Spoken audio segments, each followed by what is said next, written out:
Oh no. What's up, y'all? Oh, I can turn my phone off. How we doing today? Do not disturb. Put that on now.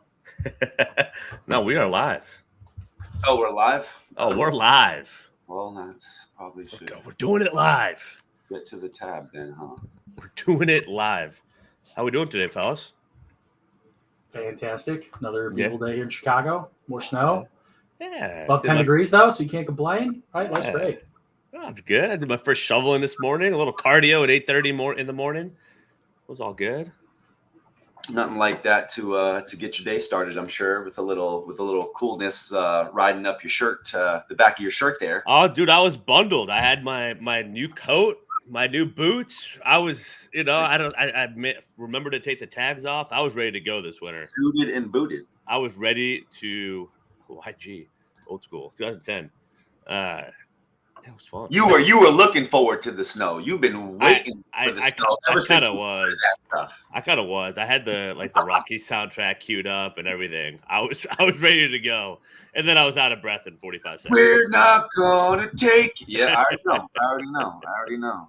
100%. Oh man, what are we doing today, y'all? What's popping today? What's good in the LinkedIn world? Dude, it's Friday afternoon. I feel like it's been a wild week, and people are ready to call it a weekend. There's a lot. It's active out there right now. Roles are coming in. People are getting hired, jobs, interviews. It's the thick of it, right? We're way beyond the holidays, and I think we stopped saying Happy New Year by this week. So that's over. I haven't taken and we're just in it. So no. You haven't taken down your lights? Oh. Nope. So technically, you're holding on. I'm still saying it. You're holding on. All right. No, I'm just lazy. I think the rest of us are moving forward, Kevin, and with the rest of the year, we got what's January, right? What's everyone doing in recruiting right now? January. What's our goal for the year? Did we hit it last year? You throw this big number out there, and are you okay? Then it's like, now what? How do I hit it? Right? How do I hit that goal? Is it 1 million? Is it 100K? Is it 500? Is it 10 million? 50 million? Whatever it is. But what's the game plan? How do we get there? We're gonna just start diving right into that today. All the good stuff. That's why we got Keely on here joining us all three of us for the first time together. That's why I'm excited. And we've been working with everyone in the Digital Recruiter Mastermind, helping them come up with a sales plan, their content plan. But we got one person with 5 million impressions on a post already this year, which is nuts. But more importantly, we got people closing clients, working on roles, and just kind of game planning for the year. So I had to bring in the expert Keely and to kind of get his breakdown, his thoughts, what he's seeing, right? How do you tackle 2024 sales plan and hit your goals? So that's what we're going to cover today. Questions, comments, please throw them in the chat. Let us know you're here. We want this to be interactive as always. This is for you, not for us. So let's dive in. What do we say, guys? Yeah, fired up. Keely, what are you seeing? Client calls, recruiters reaching out to you in your content, all that. What are you seeing? What are you hearing from prospects, and how are you helping them? Like, how are you giving them direction? Yeah. First things first, like the old saying, amazing. The old saying, I see something a lot though. It's how do you eat an elephant? It's one bite at a time. The same thing applies for 2024 goals. When it comes to 1,500,000, doesn't matter. You're not going to get there today. Let's be honest. You're not going to get the $500,000 today, but you can take a step closer to get there today. And you can take a step closer there tomorrow and next week. And what I'm hearing, seeing, and speaking to people a lot about is putting together a plan that extends beyond 1 week or 2 weeks of just sending out resumes and hoping something sticks. It's coming up with plans that last months to a full year with the goal of getting into targeted accounts. And then from there, breaking that into smaller and smaller goals of who do I need to meet with? What's my plan of attack to get after them? Even some things as simple as what's my goal for today from a KPI perspective? How many people are going to comment on LinkedIn? What am I striving for with my post impressions? How many direct messages am I going to send out? Like breaking it down to smaller and smaller chunks makes it seem more real and more attainable. Because, I'll use myself as an example, right? I've told this in the class a couple times. I'm trying to become a runner this year, and I've never been a runner. And so me and my buddies have made a bet to see who can run a half marathon in July. I am not one of those people, but I'm trying one day at a time to get better and better. So that way I can hopefully beat my friend come July when we do actually run it. But I'm only going to get there by taking small steps, building up to the ultimate goal of being able to run that thing in July. It's there are a lot of correlations with that, like fitness, New Year's resolution, right? Where I think it's like a new year, new me, right? New year, new sales plan, or is it just updating the sales plan and kind of taking what you've learned and just that one step at a time piece? It's so I think people gloss it over because it's like, oh, all right, yeah, I've heard that a million times, but we see it all the time. Who has success and who doesn't? It's people that keep showing up to the calls, that they always have their outreach going. They keep posting content. Like they keep, oh, I reached out or I tried this call strategy, this email, and this happened. Like they're just pushing the needle every bit, little by little, every single day. And it starts working. And in recruiting, I mean, when that multiplier starts to hit, it can really hit. And that's like it gets a little bit monotonous at time, but if you come in with that plan, right? So I guess Keely, what's the next step? So like you chip away at it. Where do you start in building a plan? Yeah, so I kind of go back to when you talk about the boring part. One of my favorite lines is success is hidden in the boring basics, because those that are successful do the boring stuff over and over and over again. Like look at some of the greatest athletes in the world.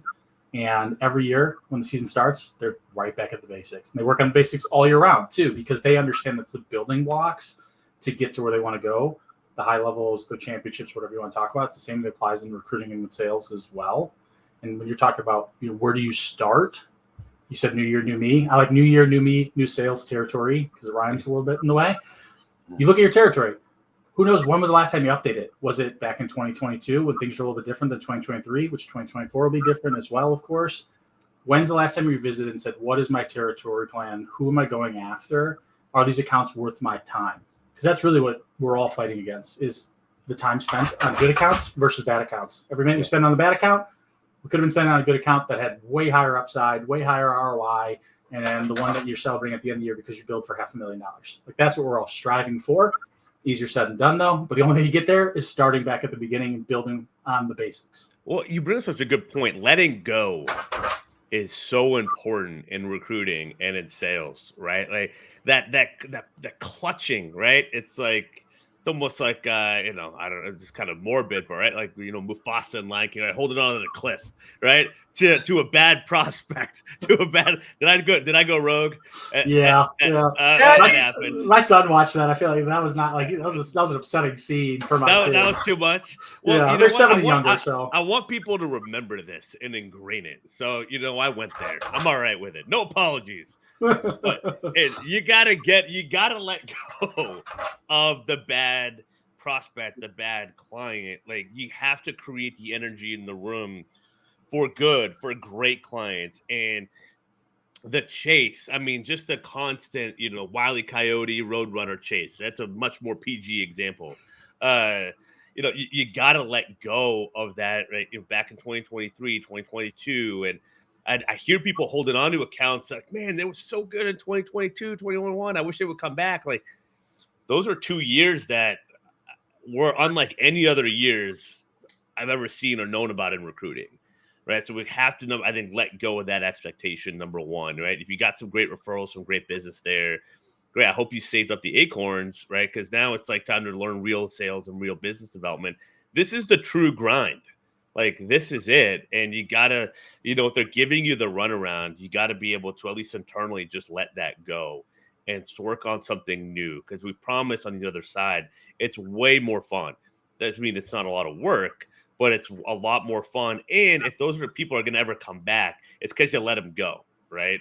You love something, let it go. I mean, it's more applicable, honestly, in recruiting, right? You want to love a client, they don't love you back, let it go, right? And focus on to the next thing. I think that is one of the key things in building out the plan, right? A top 20, a top 25 account list is just really being honest of if you really only have 3 targets that about that could have potential, great. Work on getting more, right? If you have 40, okay, work on whittling it down a little bit, right? What can you focus on? But you got to let go of those ones that just aren't going to do it for you, right? Yeah. That treat you, they're rude, what's your fee? They don't give you feedback, the time of day, like all that stuff. Like you got to let it go. I think of more Frozen as the more PG rated. Let it go. Yeah, there we go. We're reeling in a little bit here. Yeah, again. Yeah. But if Fast maybe a little more Frozen, Let It Go. That soundtrack always sticks with me. But I agree. Like, look, you do have to inspect your clients constantly and evaluate, are they worth my time? Because I think a lot of people, myself included, especially when you're starting out, you're scrapping for all the business that you can get. You'll take whatever you get, and that's fine. There's nothing wrong with that. We've all been there.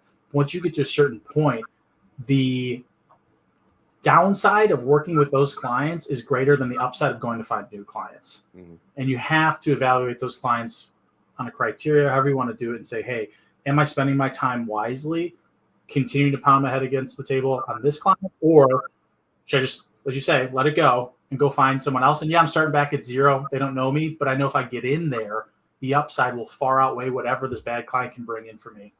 So, Keely, I say I got nothing else, and I got one client that don't treat me well, but one client and something is better than nothing. True. Right? Yeah. What do you say to that? Man, there's a lot of nuance to that. Like, yeah. I mean, again, like I'm thinking to myself too, when I was starting out, I would have like one rec up on the board for weeks at a time, and I'd be scrapping and clawing whatever I could to try to fill the thing. And we all know that rec most likely is a 1 in a million type of candidate anyways. And you're going to take it. You're just going to do it. You're going to just grind through it, try to fill it with the hope maybe of then turning what is, I'll say not a bad client, but maybe a troubled client, and coach them up a little bit too, because that is something as well that I want to make sure that I'm talking about here is just because they're not the ideal client today doesn't mean you can't coach them up into being an ideal client, right? Yeah. Working with them and teaching them, because that's what it is. They might not know any different. They might just think like, oh, what's wrong with waiting a week to give feedback? Like, that's what we always do. It's like, cool. That doesn't work though in today's environment because of X, Y, and Z, right? Or, hey, I'm really stuck on this requirement. Great. Understand though you're not going to fill this role because this requirement is so niche. The only people around are going to have to relocate here to get here, right? Like, there is some give and take with these clients that you have to educate them on. And you can turn someone who, again, had some sticking points, was hard to work with, into the ideal client by being a partner to them as well. I think that differentiates some of the best versus the vendors, right? Because if you're doing your job the right way, you're a partner to your clients. They look to you for advice. They look to you for help. A vendor, they look to you to just fill a role, right? You're a resume shop. A vendor to me means you are a faceless, nameless organization that can be replaced with the pickup of a phone. A partner cannot, right? A partner brings more to the table, and therefore it's a lot harder to let go of a partner, and that's what you want to strive and get to. Absolutely. It's all very well said. I think I think on those initial calls, right? That's why it's so important to ask a ton of questions. That's why it's so important to be incredibly curious, so that you can identify some of these things where you are the expert, you're the recruiter. I think oftentimes when we get into this, and I've seen it with junior recruiting all the time, the other side knows more than they do about the recruiting process. And it's like, no, they don't. Yes, they're paying you for sure, but they're paying you to be the expert. So you have to, if there's points of, disagreement and committing because it's a bad process, you are helping them, you are saving them. And by being that person, they are much more likely, as Keely said, to turn themselves around and recognize you as that expert if you come in with that thought process that, you are the consultant. It's not, you're right. You're not just a vendor. Exactly. You're the partner to come in there and look at the entire process at a bird's eye view. It's true, because it's sometimes people want to ask those questions, or they get scared to, because what if I don't get the response, like the right response? Well, that's your answer. If they respond in a way that they don't want to engage, and you're giving them the opportunity to engage, that's your answer right there. Maybe how they're going to be as a client, or where they're at right now as a potential prospect and client. Like, they may not be ready to engage, or maybe you need to take a different approach, right? But at least you want to rip the Band-Aid off fast, and asking those questions, Kevin, right? And taking Keely's approach, like, that's ultimately what you want to do. Have enough volume, have enough prospects conversations where you're just ripping the Band-Aid off fast. And by doing, and what I mean is like just asking those questions, right? Like, if you see open jobs and they say they're not hiring, well, how'd you fill those roles? Oh, I don't want to talk about it, or whatever, or they might not respond, or you know what? Actually, good point. Like, that has been open for a while. That is a struggle. Like, yeah, this is what's been going on. Right. I think, Keely, you and I talked to just a recruiter client this morning about that. Like, that's how she pivoted, and she opened up a whole conversation. right? And like just but being okay with the no, right? And asking those questions. And the no could be direct and it could be indirect. And really getting comfortable with that. I think part of the whole planning process, I think, requires that mindset. Like you're gonna try to build a top 20, a top 30, and in doing that, you're gonna hear no and be or rerouted a bunch of times. And that's okay, right? Like you're working towards the yes. And you can only do that if you keep going Well, that's and like keep going with the questions. that's the being open to the conversation, right? Like not there's something to going into those calls with a plan, like an initial idea, but you have to really be open to like you said, to whatever the answer is, because ultimately you're just there to find out what the problem is. You're not there with your solution because you don't know what the problem is yet. That's why we're asking all those questions. Right, because you can't do that from initial cold pitch messaging. That's why I know we're veering off to an important segue, which is that cold opening pitch. Hey, we can work on your roles. We'd love to partner with you. You don't know that. You don't know if they're a good client or not, right? You don't know if they're going to treat you as a vendor or a consultant, or if they're even open that what their experience is. So, getting in that mindset as you're building out your plan and your target accounts, like your job is to generate conversations, and from there, kind of filter down who's at the stage that they're open to entertaining. Now, the timing might not be right, but they're at least entertaining the idea of partnering with you and consulting with you, right? Like that's kind of the mindset as you're building out this plan and executing it. I mean, you guys said all. I don't need to add more to that. Like I feel like you guys. Bye, Keely. No. I think the only thing I would add on, like Kevin brought up the really good point about when you're sitting in front of these individuals, especially, I'm thinking of people like early in your career, like 1 or 2 years in, there's this like inferiority complex you have sitting in front of them because they're so much smarter at what they do. And that's okay. They're supposed to be smarter than what they do, right? Great. Like I use myself as an example. I moved from healthcare into scientific and I knew nothing. And I was sitting in front of a microbiology manager 2 weeks later and he was throwing out terms I had no clue what they meant. And I tried to be as smart as him at what he does. And I just put my foot in my mouth. It was a big mistake. Yeah. It was only after I was coached up and taught, you're bringing something to the table that they don't know. You're an employment expert. You understand the space and why they're having challenges hiring and why the skill set's so hard to find and why their competitors are stealing their talent. Like this is what you bring to the table. You're not a microbiology expert. So don't try to be. Like, yes, you need to learn the lingo a little bit. Yes, you need to understand kind of what goes in the job as well. But a true partner works with that manager to understand those pieces and then bring something to the table too in terms of how it is to find these people, why it is to find these people, how to help with the interview process, and doing all the stuff that you're supposed to be good at. You are an employment expert, and that's what you bring to the table. And if you remind yourself of that, it's a lot harder to then fall back into that inferiority complex, which is apparently a hard word for me to say.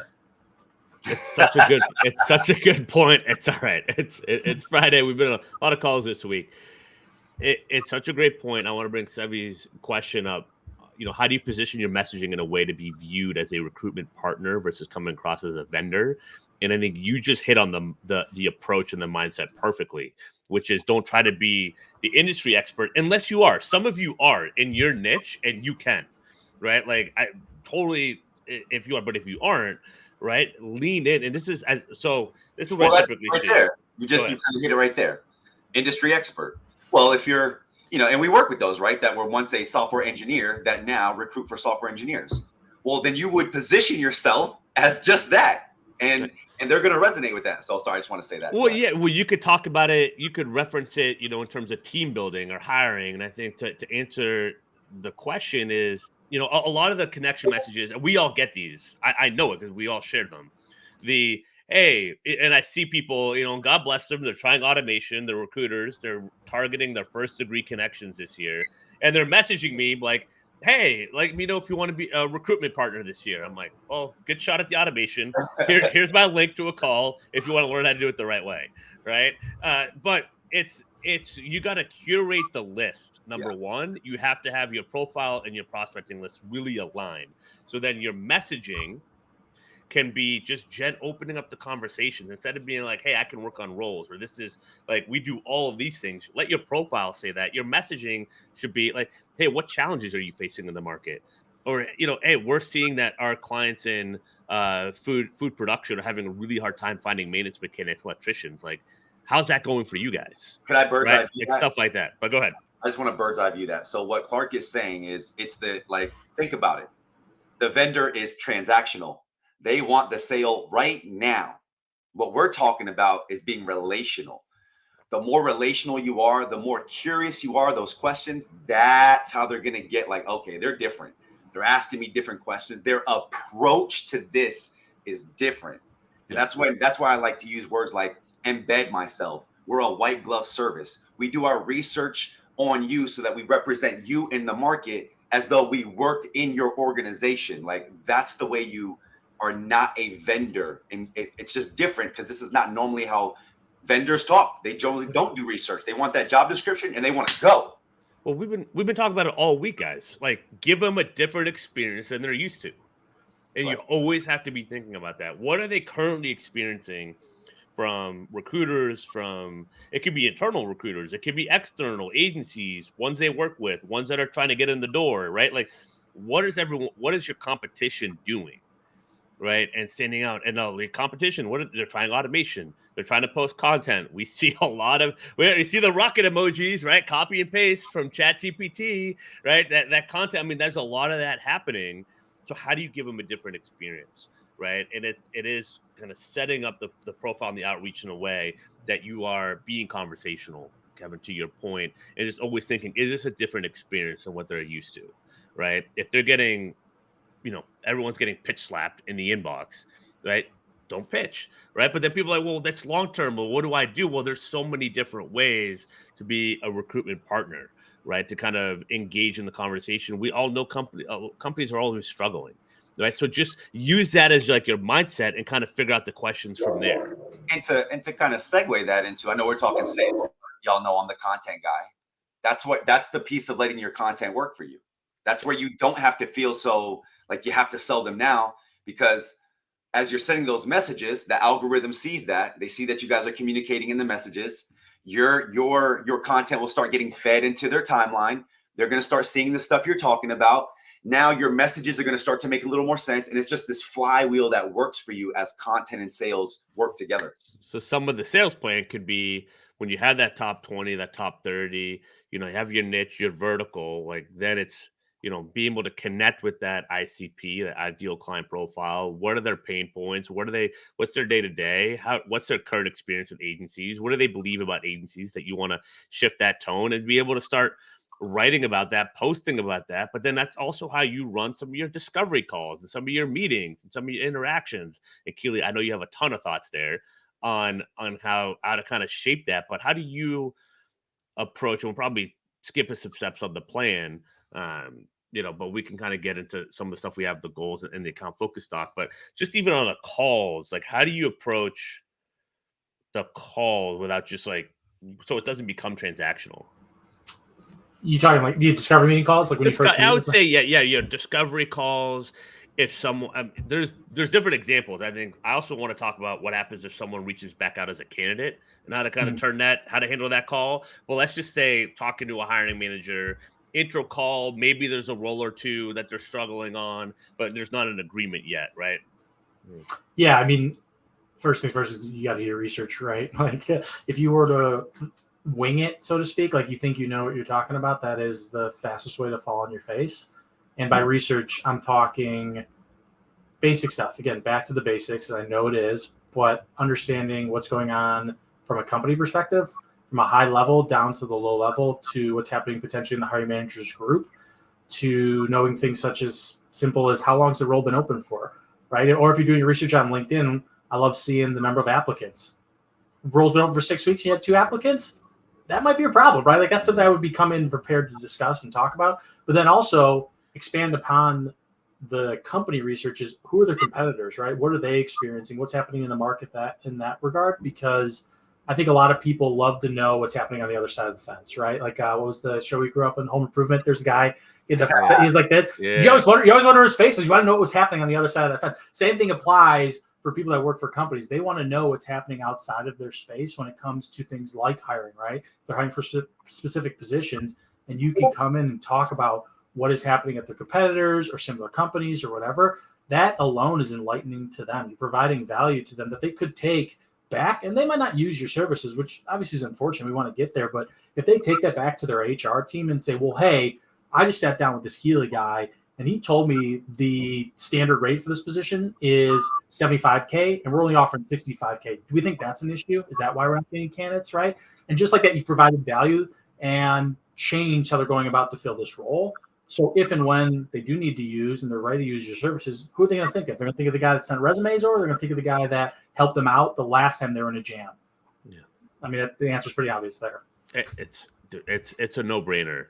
And well, that's why having the abundance mindset is so important. Like just that specifically, because there's how many conversations do we get into where we could probably offer like 5 minutes of support that would mean the world to them. Yeah. And then what does that mean down the road? Again, as your content and everything else is working for you, you're that person. So that was a great point, Keely. Yeah. And doing that at volume, right? Enough times when we talk about, if you can do that twice a week with people, you can do 100 meetings with people that are the hiring manager, decision maker, maybe some champion level. Like, what could that do for your efforts this year? I think so. People just don't plan at all for that. You don't plan for those little wins, as we call them, but that's how those keep stacking up. It keeps stacking up, right? We always talk about those little small wins. There's so many ways to accomplish those. With a 5-10 minute conversation and giving some of those different insights and knowing how you can add value as a recruiter on those calls, I think is so important. As you talk about, Keely, client call preparation, but also just what do you bring to the table?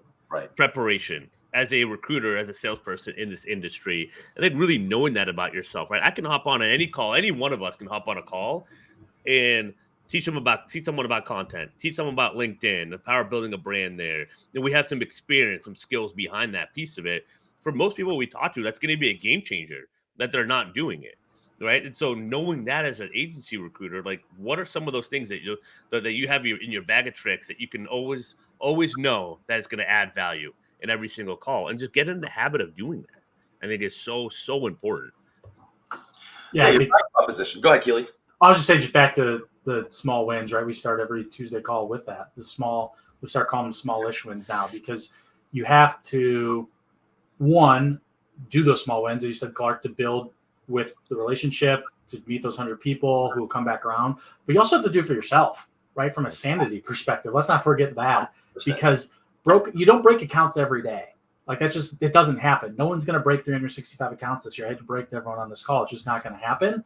Yeah. But what everyone can do is have a small win every day. And it can be something as simple as, I connected with the hiring manager. They told me no today, but I know they use agencies. Yeah. Great, right? That's a win in my book. That's a big win, actually, because now you know you're on the right track. You might have to change your messaging up. You might have to come at from a different approach. Who knows? There's a lot of ways you can go from there. But that is a small win that needs to be celebrated for your own sanity as well. And I just want to say real quick, and the reason why this is, y'all, think about it.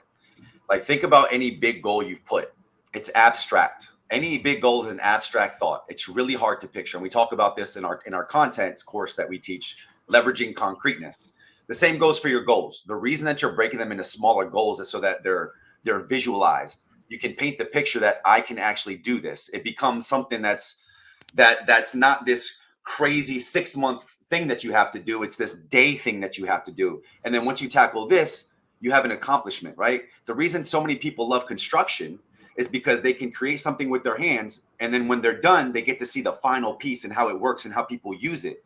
The same thing happens for you. That big goal that you have for $5 million, that's super abstract. You have to break that down into tangible, concrete pieces of how you'll get there. And then to Keely's point, you'll build the believability with yourself that you can do it, because that's just as important. I want to add that construction piece. I really like that metaphor, because as you're talking, I was thinking too, study after study has shown the biggest motivating factor for humans is progress. Heck yeah. And so using the construction as a great metaphor, yes, there's the final piece, but what did you see along the way, right? You saw the foundation get laid. Then you saw, I'm thinking a house, right? I'm not a construction person, so if I butcher this, you lay down the foundation, right? Then you're putting the supports in, you're putting the beams in, right? Step by step by step. You didn't just stand in front of a yard of empty grass space and say, I hope there's a house there one day. No, you did it bit by bit, but you saw the progress. And you kept getting more and more motivated. The closer and closer you got to that goal, I bet the more and more excited you got. But you only got there because you did all the little things, and you saw the change slowly occur as you built this house, as you built the tower, whatever it is you want to use from a metaphor standpoint. So just because you said that, so it feels like purpose and progress. Like purpose is the big goal, but the progress is those little bite-sized things. The purpose is that 5 million, and you got it. You know what you want, like, right? That driving force, but you got to break it down. Running, building a house, right? There's some common themes here, and it's no different, right? In sales, agency recruiting. We can dive into this a little bit more. Keely came up with this slide, presented it in the Digital Recruiter Mastermind, like our sales calls. I think we did this. This is December, right? Going into the year. But I mean, look at all the little steps here, right? Identifying accounts, the 20, the cadence, the follow up. Like, there's a lot, but this might seem like a lot to do, but also way we're just talking about, what Keely and Kevin just said, there's a lot of small wins in here to be accomplished as well. And so as you start to chip away at it, like, give yourself credit, right? I mean, you can't sit back and not do nothing until the job's done. You made some placements, but like, just appreciate that, like, every piece of this that you're doing is something that maybe your competitor isn't doing, right? And like, you're separating yourself from the pack there. And then how excited are you? Just like, seriously, like, how excited are you guys when you accomplish like one of these things off this task to do the next one? Yeah. Like, it's just, it makes it fun. It does. And that's why I think prospecting should be fun, right? Because when you have this system and when you're going to do manual outreach, when you're going to do automation outreach, but the prospecting, you have the right people, but then content is going to keep you top of mind. And then all these tools that you invest for, you get contact information, email and calls. Well, your emails and calls can be a lot more targeted now going forward. Like, this is what we mean by like the goals and the plan, right? What's the approach? Yeah. What's the system with the tools and the outreach, right? And then like you have that, it's a lot easier to be consistent because you have the approach and the system down. It's like, well, being consistent becomes fun now. That's right, in a sense, because you know there's going to be difficult parts, but now you're also allowing the opportunity for good things to happen out of the blue. Well, right? It's going to be difficult, but I think the anxiety comes from the lack of direction, right? Like, you wake up every day and it's just this big goal, but you lack. You're like, but when you have an idea of what you're going to wake up and do, I know me, I'm like, let's go. And then when I accomplish it, it's just a whole nother level. And that's when it becomes fun. That's why you have anxiety right now, because you wake up every day and you're like, how do I get to this number? Keely, they're showing you right here. Yeah, I mean, I put this together like it is. I mean, it's not exact, but I put this together to also have some fun with it too, right? Like, blow their socks off in the meeting, celebrate the shit out of it, right? Things like that. That's important, because back to the sanity piece, what you see on that sticky note, the right side of it, it is boring at times. Like, let's not kid ourselves. This is boring stuff at times. Like, finding 400 counts is not fun. It takes a lot of time. It's really hard work. And then paring it down to 50 is not fun. It takes a lot of hard work, right? But you keep building on it to get to the payoff. And then you realize, wait, this is what it took to get there. I'm now excited to go back to the beginning because I know the path to get there, and I can do it again. And then I can do it again. Then I can do it again. And before you know it, becomes more, I don't want to say robotic, but you just become more comfortable. And to Kevin's point, you wake up every day knowing, okay, here's my plan. I have no anxiety. I have no worry about what I should be doing. I know what it takes to be successful because I've done it. And I'm just going to keep doing it over and over again. And all the things that I thought were boring are actually a little bit more exciting, because I know this one boring step in the beginning will lead to this one really exciting thing at the end. The good sales, like executing a good sales process, it does get boring after a while, right? Like, it's just like you're on autopilot. You're having it should be. You want it to be boring in a sense, because that means like you have a plan and you know what works. And Keely, what you said, like, once you've done it once, you know it works. You go back to it, and that's okay. It doesn't mean you don't do it. But the fun part becomes, because you have a system, it's like, all right, well, I know the approach, I know the system. Like, the consistency is what becomes like the fun and the challenge, because how many different nuances you could have 50 managers give 50 different replies to the same question. Yeah. Right. And now you're spending time, the challenges on how do you then weed through all that. And that's a whole different set of problems. Right. And so that's what we're getting to, is like the approach and the system you can figure out in a few months. Right. That's typically after the 90 days. That's what everyone has in a digital recruiter. They have the approach, they have the system, they've tried it, they kind of see how it reacts. We're like, all right, we're going somewhere with this. And then the consistency is where it becomes fun, right? How do I come up with fresh content, right? How do I weed out this target account and add this one in? Or I just got this lead, right? It happened on the sales call Tuesday, right, Keely? Someone called in inbound because of a referral over a successful client. They got 100 and 200 roles. Okay, what do I do with that? Yeah. Right? Like, how do I chip through that? Now, that's when it's fun. The process might have become boring, but that part of it's fun, right? Kind of working through that, and that's a whole different challenge. So that's what we mean by that. Now y'all are giving me like some investment vibes. Path over prediction, right? I had a really wealthy man teach me a long time ago that, and sorry if this is mean, y'all, but amateurs look at the right side of the equal sign and professionals look at the left. Yeah. And it's that you got to know how to get there and not think of the result. And it's like, seriously, once you put the plan, you get direction, you start executing on this list, and then you get to like cross one out or do whatever to gamify the situation.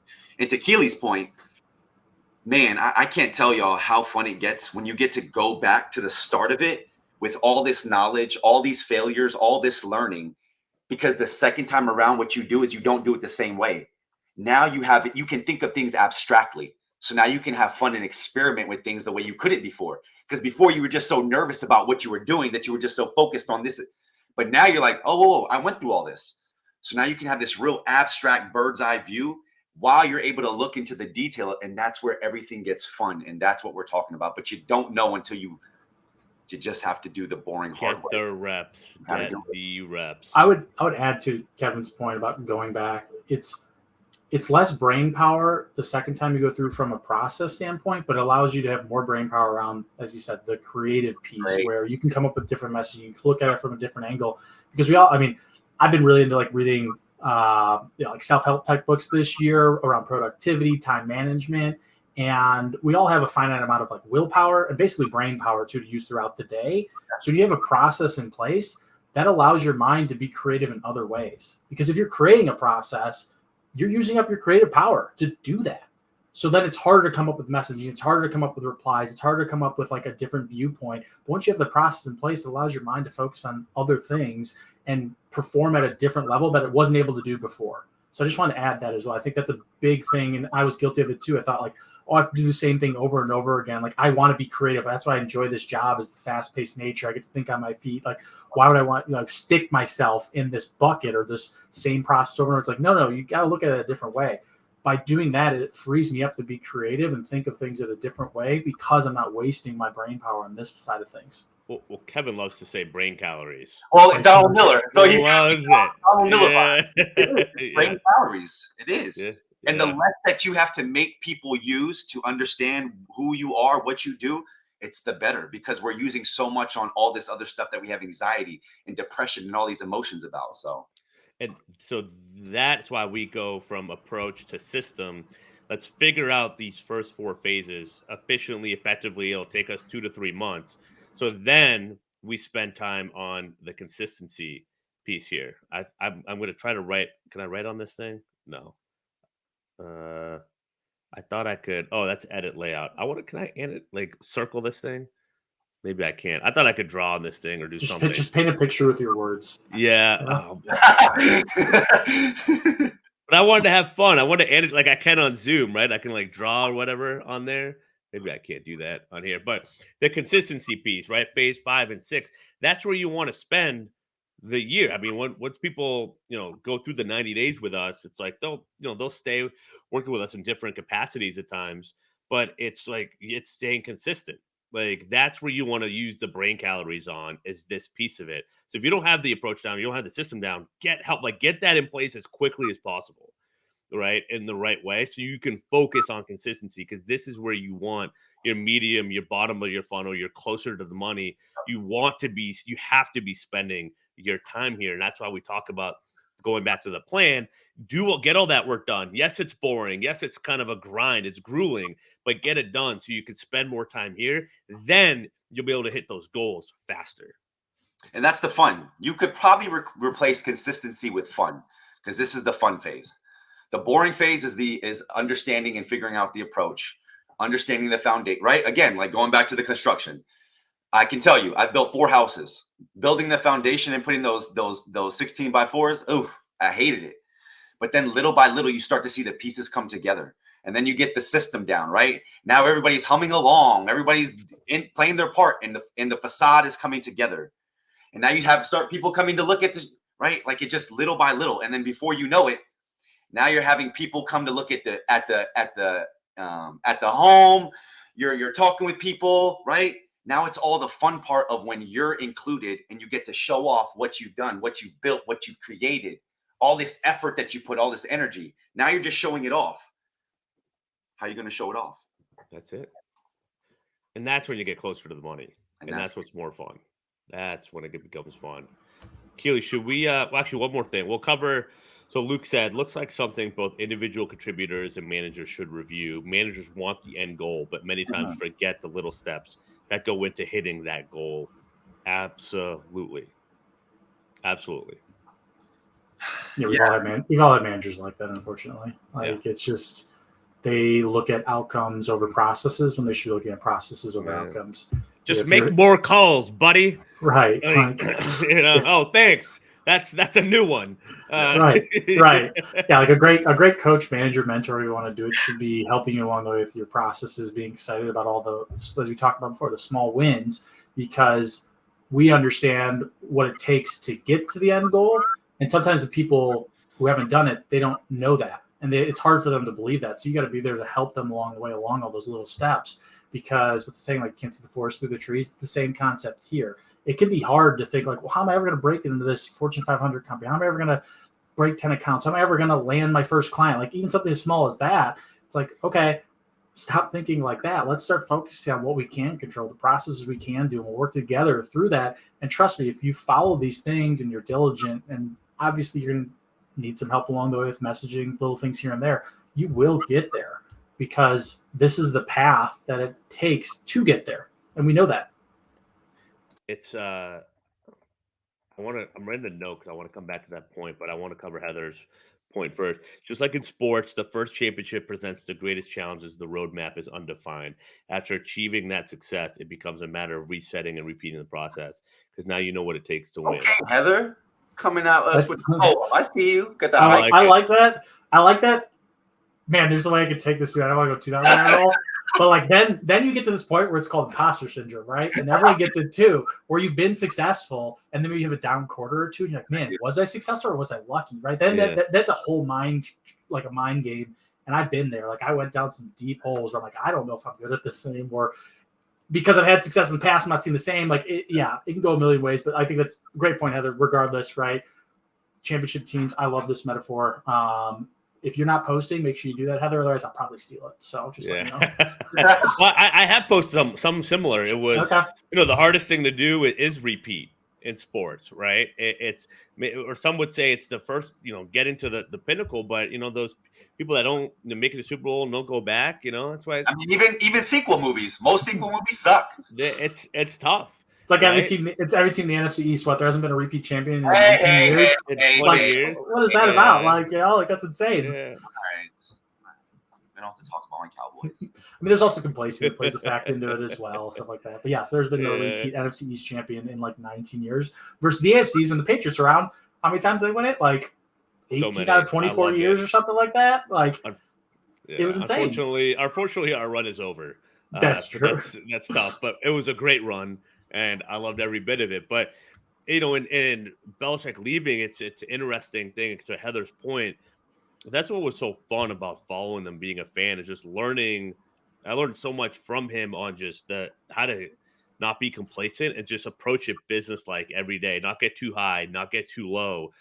I mean, you can. A lot of people don't like him or whatever, but you can't not respect the results, and just how they were able to be like that every step of the way. Now, you need the right pieces to have some of the environment that he had, right? You need a Brady on the field that's willing to get shoot out in film study and all that. Like, your leaders have to be your best performers, right? And they have to be the best at practice and doing these things for any organization, right? That's why I always say, for people that come in the program, if an owner wants to put their people through, their producers through, they got to go in through themselves, because you got to lead from the front in the agency world and kind of show the team, and you have to set the tone.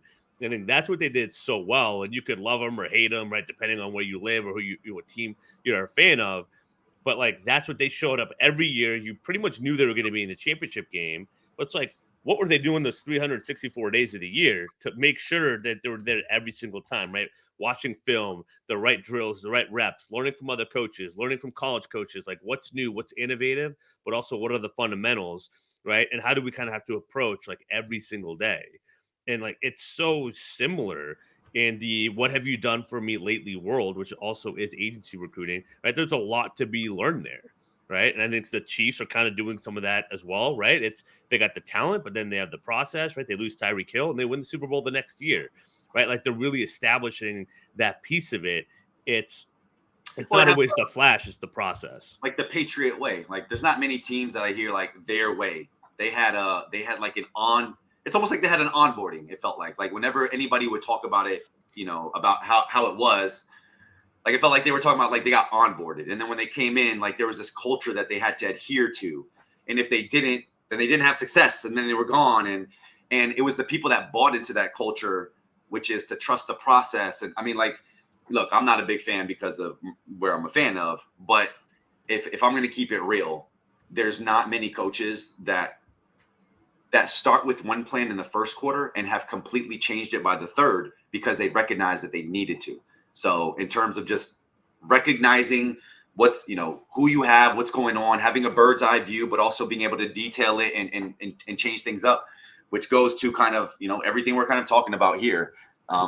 Which is what you just said, though, right? You implement the plan in the first half, right? January Q1 or whatever. And what tweaks do you have to make? What are your replies? How do you need to change maybe some of your approach messaging? Maybe your content needs to be tweaked, right? Those are the halftime adjustments, right? And how quickly you can make those and how effectively, right? That determines maybe how the rest of the course of the year, right? Do you have the support? Do you have the training? Do you have the coaches that are going to be there to kind of see what you're doing and kind of evaluate the reps? And give you like Tom Brady was in the QB room every Monday morning with his QB coach, with his offensive coordinator. Hey, what did I do? I mean, he's the best player that's ever lived, best quarterback of all time. Getting coached every single week. That's one of the things he always talks about. He loved being coached hard because he wanted to be the best. The best players have coaches, have the right coaches around them. Like they'll have different coaches, right? They'll do different things. Like it's never enough. And it's never like, oh, I did great, so I don't need any help. It's just like, all right, that's like, it might work for some, right? But it's then you're inevitably going to hit a downswing. And then what do you do then, right? What's your game plan, right? You got to have that humility to keep winning in a sense, right? That confidence, but that humility to like, all right, how do I add? How do I keep the competition away from you? How do I keep separating myself from the competition? And I put this in the notes. That's the reason the cold calls and all this stuff isn't as effective now as it is 20 years ago, 15 years ago. It's because there are 10 times the number of agencies. And there's internet, there's email, like there's so much more competition than when a lot of these owners are teaching you, well, that's what worked for me. Great. There was 5 agencies, right? You were faxing stuff over. Like it's way different nowadays. And so like you got to do way more. You got to be way more strategic to get ahead of the game, to be a top player in this industry. I'd say one thing, I mean, we've really hit on this whole Patriots thing right now too. I love it. I mean, I'm a Patriots fan. I'm Chicago. I'm a Bears fan, but like I respect the Patriots. The one thing I would add to kind of maybe wrap this up, this metaphor, is the Patriots that won in 2002 were not the same Patriots in 2018. The game changed. So another takeaway you could always look at is the Patriots. I love acronyms, ABL. The Patriots, they'll always be learning. The Patriots are always learning, always adapting, and always changing to the NFL. Because 2002 was like a run game, right? Like that was the I formation, play action, right? Screen pass, right. Charlie Weiss. Dude, I'll break it all down for you. Right. Then 2008, 2009, they have Randy Moss like air it out. Like they were ahead of the times, right? They saw that, but they were always adjusting. They're always learning. And to even expand on what Kevin said about the halftime adjustments too, they had a plan, but if we're talking recruiting, right, they took market feedback and they adjusted based on it. They thought they had an idea. They went into it. They executed on it. They got feedback. They adjusted. They went out and executed again. They kept doing that over and over again. And that's why they were so successful for so damn long, too. That's the big key piece. I think it's so amazing about the Patriots is how long they were successful for, because they're constantly adjusting, adapting to the times, and learning and thinking just because it worked yesterday doesn't mean it's going to work tomorrow. We need to always have an open mind about that. In a league that was set up to specifically prevent what they did. Right. Yeah. That's the other thing. Right? The NFC East, right? Again, back to the NFC East. They want the NFC East. They don't want the AFC East. Like the NFL wants parity. There's a reason why the trade deadline is so early in the year. It's so every team, look at this year. What was it? The second to last week, there was like 20 some teams had a shot at the playoffs. That's what they want. They want that parity, and the Patriots are like, yeah, no, we're just going to win it all the time. It also helps to have the greatest quarterback of all time too. It helps, but it's a whole thing, and that's where to bring it back to kind of the recruiting, what we do, digital recruiter. Oh, some of my the favorite people to work with, they've been at it for 30 years. Like, hey, the old way isn't working as well as it used to, right? My emails, my reply, I got to figure out this digital stuff. And they just tell me story after story and all these wins, and they just know so much. I'm like, press record. Let's get the transcript. Let's write about this. Like, that's all. Like, the people just need to know what you know and what you've done. And here's some messaging tweaks because here's what everyone else is sending. So here's how you can kind of pivot and leverage what you know, and right, and just get the conversation going because you know what to do when you do that, right? And when you kind of get them in that position, it's like it's a whole new world for them. The funny parallel about all the things we're talking about, and it's the parallel for so much of life, is it's technology. It's the same thing with the NFL. It's the same thing for us. The reason that all the changes have happened is because we have analytics now. And now we have these people that sit and will replay the same freaking play 1,000 times to analyze every little single detail, because that little detail will tell them a little bit, will give them a quarter of a percentage gain, and then the same for us. The game has changed because everything has come online. I remember us having this conversation with, I forget who, where they mentioned that, they used to do business in like a yellow books. And that's where they'd get $500,000 worth of business. And it always was that way. That's where they find their customers and this and that. And then after the pandemic, like, it just came online and everything changed. Yeah. And that's just so many people's story is like, that's it. And guess what, y'all? Technology is very exponential and it's not slowing down. So this is going to continue to be the case, if not more and more and more. Yeah. Well, I think good point, Luke. I think we definitely hit on that. And then a fun one, Ben saying, was it all Brady or just the coaching? Well, here's the thing. Everyone's been giving Belichick crap, right? For Brady won in 2020 in sports that even count for me. That's Super Bowl. There's no one in the stands. That's not real sport. I don't want to count the Dodgers doesn't count. All that, the Lakers, that doesn't count. None of that counts in 2020. Brady, they were 8-9 last year, right? Baker Mayfield was 9-8 this year. He won a playoff game. Brady didn't win a playoff game last year. I don't know. It's Baker Mayfield, the same team, same coach, doing a better job this year, right? Is he better than Brady? Absolutely not, right? It's the dynamic. They needed each other, right? Brady, to do what he does, needed the rest of the structure in the organization to do what he does great. Right, that's like the top biller at an organization. Would they be a top biller if they already had to go start on their own agency and build the whole infrastructure? Well, time and time again, we see that doesn't always translate, right? Because there's so many different things that go into building the organization and setting up your top producers for success versus actually being a top producer. And that's why Belichick and Brady worked. They respected each person's role in the whole process. Brady respected what Belichick could do for him, and Belichick respected Brady for what he could do. He kept the salaries down for everyone, right? He got people to buy in that wanted to be there. They were able to get better deals, and Belichick made the most of that, maybe with not drafting wide receivers, unfortunately, but at least he figured out like the tight ends is a piece of it a little, right? And different things. So that's how it all works. And that's how it's got to work with your team, right? You got to put the process in, you got to respect what are people's strengths. We put them in a position to succeed. The amount of agencies that don't do that is freaking baffling to me, right? That they're going to be here in a year, in January. Why did we hit our goals last year? Well, you had people make 400 cold calls with no strategy. You had all these LinkedIn recruiter seats with no optimized profile. So no one had any idea. You bought Zoom info, but had no strategy of how to use it. You didn't track if anyone was using it, right? It's like the answers are there, right? Or you want to hire more people. So you take your good people away to train them versus actually just lifting up the people that you have. Right. And so and that was also they would, all this stuff. Pet peeve. Sorry, pet peeve. Oh, I hate that one. I hate that one so much. I can't tell y'all, and I'm just going to end it here, but because I haven't been able to say this probably live out loud. But when I used to work at Amazon, oh my God, sorry, Amazon. I apologize to everybody, but how much we just would not look at all this amazing freaking talent we'd have. There'd be like 50 people on the team, and we knew there was 20 too many, right? But they just, and I'm like, but look, they're right there. And then guess what? You don't have to go all this, and they know that. Anyway, I digress. Sorry, it's brutal. It's brutal. It's brutal. It's a problem. We got one last thing here. the account focus doc. You want to just go through this quickly, Keely, because I know you want to talk about it. Yeah. The highlighted part on the right didn't come through quite right when it went PDF version, apparently. But account focus doc, if you're looking to use this, it's really your goal within the goal, right? So you have your accounts, you know who you're going after. Great. That's a good starting point. You have 50 accounts, but now let's get even more specific within each account. Whether it's identify 10 new people, get on 5 meetings.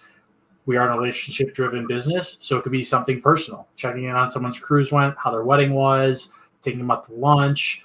The point is you want to create this document and hold yourself accountable each quarter to trying to check off these things, because you know when you sit down and do this, the goals you put on paper are the ones that you believe today will move the needle forward, I guess we're talking football, move the ball forward to get you obviously into the end zone, the end goal. And that's what these goals are meant to do. Little steps, which ties all back together at the beginning, these little steps that build on each other to break it into accounts, land and expand in already existing accounts, reactivate old clients, or just build relationships. Sometimes you're just in defensive mode with some accounts. They're not really hiring right now. Your competitors are trying to get in. You're trying there to make sure that the people you have worked with in the past continue to work with you when the time does come around and they need to hire again. Be connected on LinkedIn, keep posting relevant content, right? Stay top of mind, ready to capture that timing piece of it.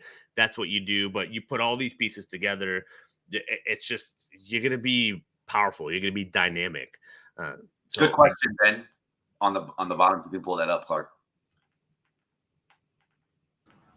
Favorite you want me to fire? I mean, I'm using HubSpot because they have a free version. I'm always cost conscious for people. You can use HubSpot. I think it's a great way to go. And you can also add more seats and obviously pay for it. I've used Salesforce. I've used Bullhorn as well. Salesforce is more in the SaaS world that I used it. Bullhorn was in the recruiting world. So I think they all have their pros and cons. I'm personally using HubSpot. If that means anything, great. But I use HubSpot too. I love it. It works. Yeah. It does everything you need, and it's free. Yep. And it's free. We use Salesforce at Aerotech, interestingly enough. So in recruiting, I used it, but it's way too. I mean, most people it's a whole thing. My friend Daniel Miller, who built, he's agency owner for a long time. He's really been in recruiting since he was 15. He's a whiz kid, now adult. But he built an ATS called Recruiter PM. So I just signed up for that because we're doing some cool stuff with like AI sourcing and some of the different partnerships they have. So I'm excited to kind of see how that works. A lot of times I just use Google. HubSpot's definitely something I've looked at as well. But for the recruiting piece of it, just start with something. What I'll say about ATS and CRM, they'll sell you every benefit and feature ever. Do your own work to figure out exactly what you need, what your team and your workflow is, and tell the rep, this is what I want, this is what I need, and make them show that piece to you. Don't let them distract you with something else. That's always my feedback with this stuff. It's a good point. As someone who sold SaaS, like sometimes you throw the flashy, cool things and then they never even use them. There's like, oh, that's good. Buy it because of that, but then they don't use it. So it's like, why did you purchase it?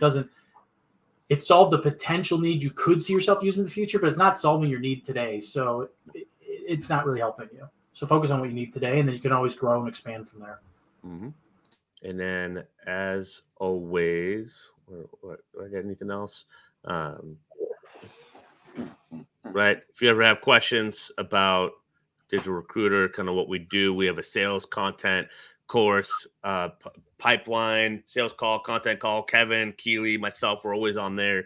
We're teaching, we're working live, group classes. We have unlimited email support and coaching. We have one-on-one coaching. We have a whole Digital Recruiter library. We got a ton of this stuff in there. Hey, real quick, can you go back real quick? Oh, yes. All right. Look, guys, okay? You're waking up every day and you have anxiety because you don't have a plan. You're lacking direction. We got you, okay? Sales and content. Between Keely, Clark, Ross, Christina, the whole team that put this together, and I'm not downplaying this, and I'm saying this with all my heart and soul. It is the best content and sales course for recruiters online, period. There is no better one that will connect sales to content and learn and teach you how to do it on LinkedIn with success, because we get down to the foundation of psychology and we break it all down. As we said, we don't make it abstract. We're making it very concrete so you can visualize, implement, and make it actionable. I just want to say that. So this piece is on the front of my featured page. If you want to kind of check it out, want more details, you can book a call. We got videos, testimonials, case studies, all that stuff. I know we know your situation is definitely unique to you. So all this stuff becomes customized to you. That's what's fun about it. We bring out your voice in the sales process, the content process, the building your plan, your sales plan, executing. So we love doing this stuff. This is what we do day in and day out for recruiters, by recruiters. That's what the fun part is with all this. Gentlemen, thank you. Appreciate you. This was a fun hour. Oh, Keely, an hour. so Okay. we are at an hour. I know. I know. I know. You look at the first 2 minutes, you're like, "Do we got enough to talk about?" And then next thing I know, it's 2:30. So, okay, we got plenty. So, dude, Keely, appreciate you dropping the gems as always. We're gonna obviously be doing a lot more of these. We appreciate everyone's interaction. Ben, Luke, Patrick, Heather, Jonai. Oh, what's up, Jonai? Riley, what's up, man? And just everyone else. So, John. So we appreciate you. Share this. We got a bunch of other stuff. We got podcast episodes I've done with each of these guys to talk more one-on-one. There's a bunch of stuff out there. So and we're highly accessible. If you have a question, feel free to DM us. Any of us. Hit us out. Let us know. Well, we got to figure out the schedule to keep going on these, but stay tuned on that. And other than that, you guys have a good weekend. Everyone listening, have a great weekend. Bye, y'all. Have a good weekend. We'll see you next time. Hey.